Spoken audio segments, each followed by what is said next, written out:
Alright, so I'm going to show you how to do your report cards. The first thing you want to do is log into TongTongTong and then make sure English is checked to make things a little easier for yourself. Then go to 학습 관리 and click grades. Then go down to grades data.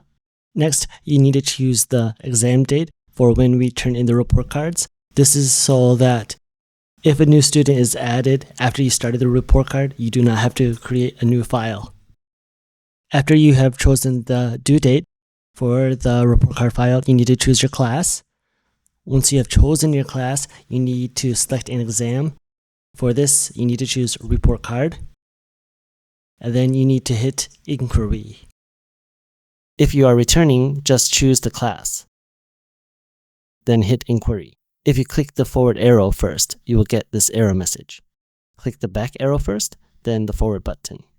I think this has to do with it being a future date. Now you'll be able to see your students and the grades that need to be added. If you are missing any of the columns, click subject.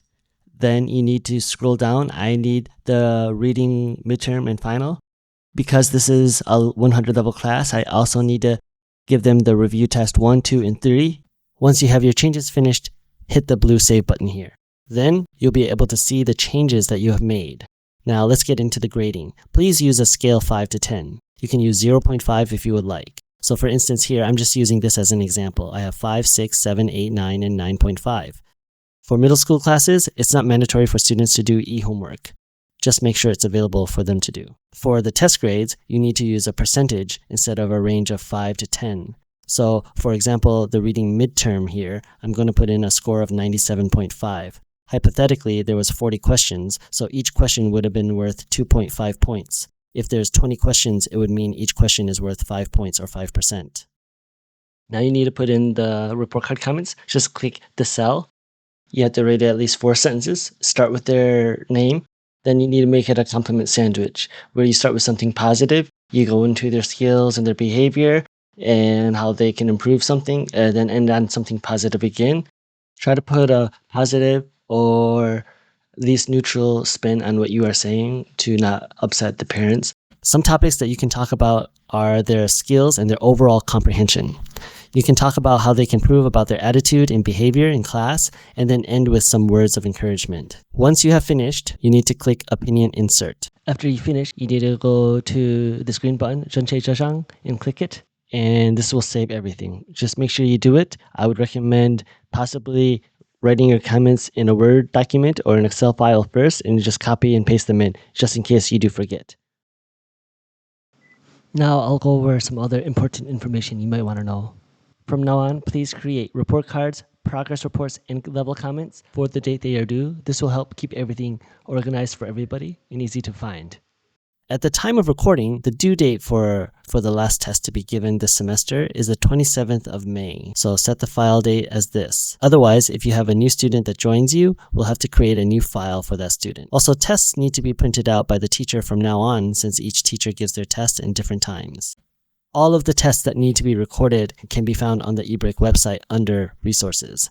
Please try to save paper by printing on both sides and 2 pages on one side of one piece of paper. When handling really late transfer students, like 2 weeks before the semester ends, the Korean staff will send a message telling the previous teacher to send the grades and comments to the new teacher along with any other information. Here is an example.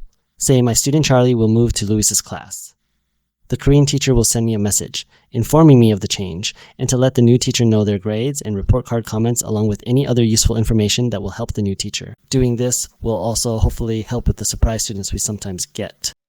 In order to avoid this problem here, before you go and put in any scores, you'll want to make sure that you have more than these 6 grade columns: total score, average, ranking, people applying for class exam, and these 2 that are in Korean. Reminder, just go here, the blue subject button, to add any grade column if you're doing the level comments or progress reports.